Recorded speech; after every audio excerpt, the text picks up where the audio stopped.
Coach Joe Coleman of the Valley Vikings now joining us, the district champ of District 5 6A, maybe one of the toughest districts in 6A this year, and the defending state champion joining us right now. We appreciate you taking some time with us, Coach. Thanks for having me. Well, listen, it's no secret. I don't think your team was favored to win this district. You lost a ton of talent from your state championship run last year, and yet here you are. You're the district champion going into this state tournament.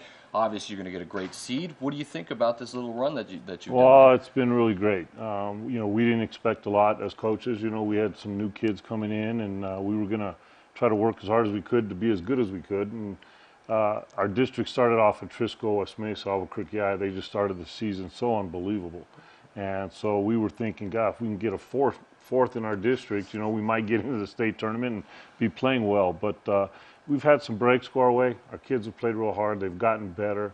And that momentum, when you start winning games, you start looking for ways to win instead of looking for ways to lose. And our first district game was at West Mesa. We were up, had a good lead. They took the lead late. Got up by 4 with a minute and a half left. Our kids found a way to get it into overtime, and we won. And I think that game right there kind of propelled us.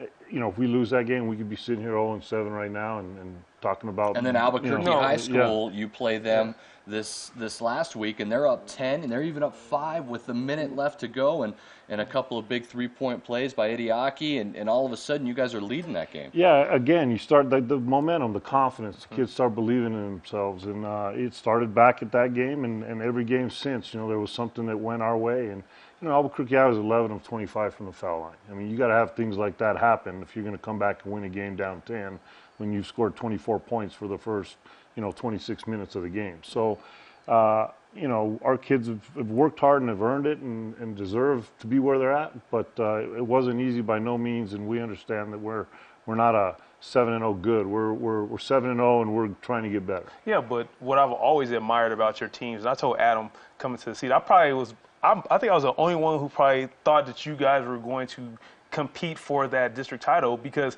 I've been around 7 years coaching and had the opportunity to coach against you, and I've seen your teams. You always bring out the maximum talent of your guys, the maximum effort. So I have faith in that. But with that being said, did you even surpass your expectations? Is there such thing as a rebuilding year for you? Yeah, no, there is. And I appreciate it. That's very kind. I've got great assistant coaches. Not many have coaches that stick around as long as Coach Easy has been with me, Easy Panas.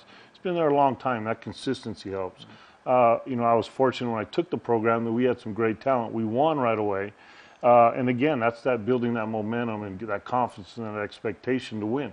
Coach Murphy's sitting over there. His program wins every year. There's an expectation. Regardless of what kind of talent he has, he's going to have a great team out on the floor. And, I was fortunate to be at the right time, at the right place. We built on that. We've kind of continued that. Kids come in expecting to win and to play hard. And we don't always talk about winning or losing. We talk about competing and playing harder than the other team. And when it's over, we'll see where it goes. You're going into the district tournament. First, you have to take care of Rio Grande. How difficult is it to prepare for games like that, knowing that you're already district champions, knowing that you're already getting your place in the state tournament? How do you go about your business, I guess, daily? This year is going to be a little difficult because we do have an inexperienced team. I don't know how they're going to react. I don't know how they're going to take all the guys patting them on the butt and telling them how great they've been and winning games. I don't know if they're going to react to that the right way or not. And so we'll see come Friday, because we're supposed to be trying to get better. That's our job. They've practiced well. We're looking forward to a good practice today, but we'll see. We've got one game a week for the next 3 weeks. That's tough. We've been on a roll. We've been playing well.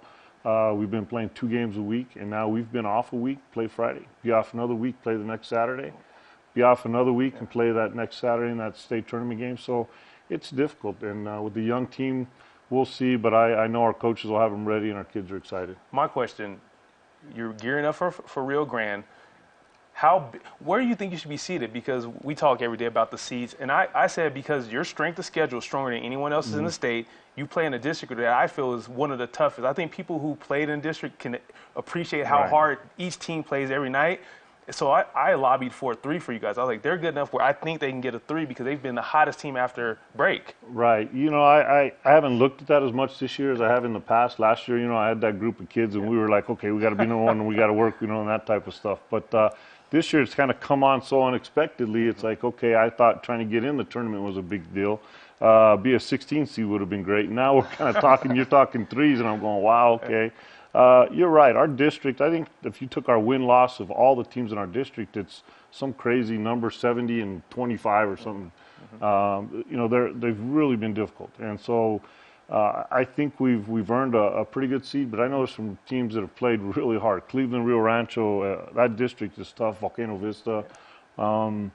We'll see where we fall in. Yeah, I'd love to be a 4 or 5, you know. I don't know. If you want to put us at a 3, that's great. But who knows? We could end up a 6. I mean, that easily. So we'll see where that falls when it gets to that point. I think that would be a sham if you were at 6. That's just Well, my opinion. I would agree. Because your schedule's so strong. It depends It on is. how the cards lie. Obviously, there's a lot of rules for the NMAA where you finish in your district Right. and people can jump each other. It's crazy. You're going to get a good seed, and we know that. You just mentioned you were hoping just to make the tournament. Right. Now that you know that you're going to get a good seed, regardless of where it is, do you feel like this is a team that can win the state championship? Well, God, I'm going to cheat my kids if I say no. You know, of course we think that. We think that we can play and on any given night do a pretty good job. We've shown that. I also know that you know, there's some talented teams out there that are real difficult matchups for us, and you can't run into them.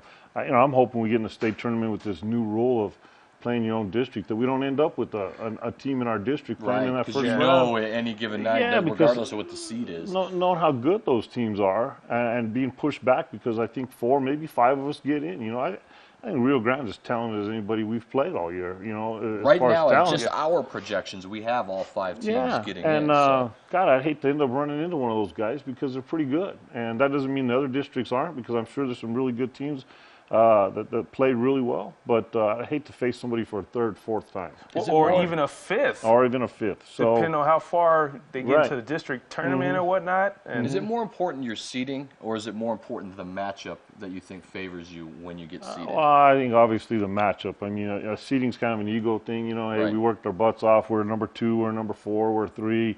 That's good. It's good for people, you know, and the kids get excited. And they, you know, last year when we were number 1, it was neat. You know, that's a nice thing. But you've got to, you know, a couple years ago we were 5 and matched up against Manzano, and I thought we had a pretty talented team, and they had 2 big guys that just, you know, took it to us, and we couldn't find a way to stop them.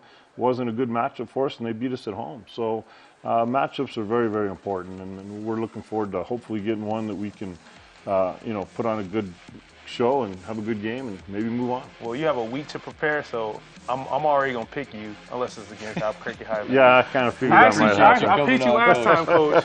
Okay, if you say so. I saw you sitting in the stands. Joe Coleman joining us. We appreciate it, Coach. Best of luck to you for the rest of the season. Jim Murphy's going to come back. It's uSports Central on a Tuesday.